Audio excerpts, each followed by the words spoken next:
Power star Pawan Kalyan గారు నటించి విడుదల కాబోతున్న ఒరిజినల్ గ్యాంగ్స్టార్ ఓజీ గురించి మీతో కొన్ని అంశాలను పంచుకుందామనే ఉద్దేశంతో మేము ముందుకు వచ్చాను.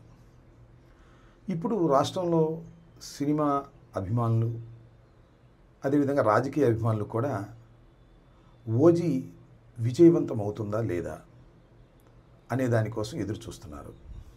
దానికి ప్రధానమైన కారణం రాష్ట్ర ఉప ముఖ్యమంత్రి పవన్ కళ్యాణ్ గారు నటించినటువంటి చిత్రం కావటం.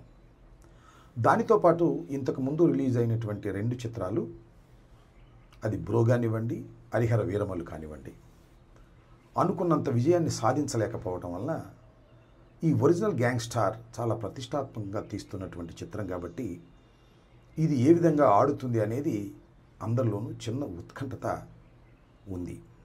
రేపు 25వ తారీఖు అంటే 24వ తారీఖు అర్ధరాత్రి 1 గంటకు ఈ చిత్రం రిలీజ్ అవుతుంది. ఈ చిత్రం నాకున్న అవగాహన మేరకు, నాకున్న పరిజ్ఞానం మేరకు ఖచ్చితంగా హిట్ అవుతుందని నేను అనుకుంటున్నాను. దానికి ప్రధానమైన కారణాలు ఏమిటంటే, పవన్ కళ్యాణ్ గారు ఇంతకుముందు నటించినటువంటి 2 చిత్రాలు కూడా, ఒకటి బ్రో, 2 హరిహర వీరమల్లు అనుకున్నంత విజయాన్ని సాధించలేకపోయాయి. కాబట్టి ఈ సినిమా ఖచ్చితంగా విజయం సాధించాలనే కసితో పవన్ కళ్యాణ్ గారు పనిచేసి ఉంటారనేది నా అభిప్రాయం. దానితో పాటు డైరెక్టర్ కూడా గత 2 సినిమాలు అంతగా విజయం సాధించలేదు కాబట్టి ఈ చిత్రాన్ని విజయం సాధించే విధంగా మనం గట్టిగా కృషి చేయాలనే పట్టుదల ఆయనలో కలిగి ఉంటుంది. మూడవది దానయ్య గారు, ఈ చిత్ర నిర్మాత. ఎంత ఖర్చైనా పెట్టి ఈ చిత్రాన్ని రిలీజ్ చేయాలి, అది ఘన విజయం కావాలని పట్టుదల.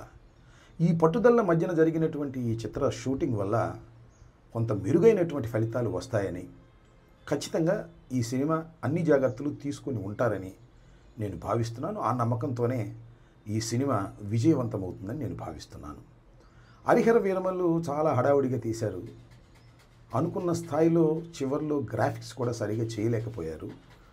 అసలు హరిహర వీరమల్లు విడుదలైతే చాలు అనేటువంటి పద్ధతుల్లో జరిగినటువంటి సినిమా షూటింగ్ అది. ఇదేమో పవన్ కళ్యాణ్ గారు తన రాష్ట్ర బాధ్యతల్ని, ఉప ముఖ్యమంత్రి బాధ్యతలను కూడా పక్కన పెట్టి దీని మీద కాన్సన్ట్రేట్ చేశారు కాబట్టి ఇది విజయవంతం ఖచ్చితంగా అవుతుందనేది నాకున్న అభిప్రాయం. అవ్వాలనేది కూడా నా కోరిక. ఎందుకంటే సినిమాలు, పవన్ కళ్యాణ్ గారు నటించినటువంటి సినిమాలు విజయవంతం కాకూడదని కోరుకోవాల్సిన అవసరం మాకు లేదు. రాజకీయంగా ఆయన మీద మాకు ప్రత్యర్థి కాబట్టి మాకు కొన్ని విమర్శలు ఉంటాయి కాబట్టి విమర్శలు చేస్తాం. అవి కూడా సద్విమర్శలే చేస్తాం. ఇక్కడ కూడా నేను ఒక విమర్శ చేయాలని అనుకుంటున్నాను.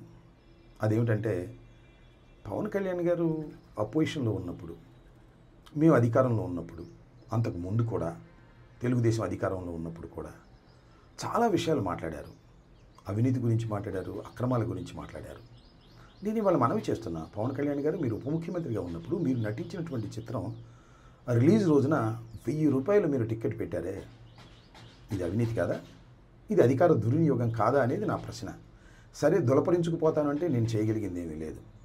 పవన్ కళ్యాణ్ గారు అపోజిషన్లో ఉన్నప్పుడు లేదా ముఖ్యమంత్రిగా కానప్పుడు, ఉప ముఖ్యమంత్రి కానప్పుడు చాలా విషయాలు చెప్పారు, నీతి గురించి, అవినీతి గురించి. కానీ అధికారంలోకి వచ్చిన తర్వాత ఏమీ తేడా లేదు.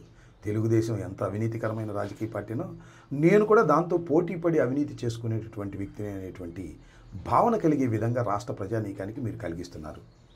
1000 రూపాయలు టికెట్ పెట్టి మీ సినిమాను రిలీజ్ చేసుకోవటం అంటే ఎంత స్వార్థపూరితమైనటువంటి అంశం అండి?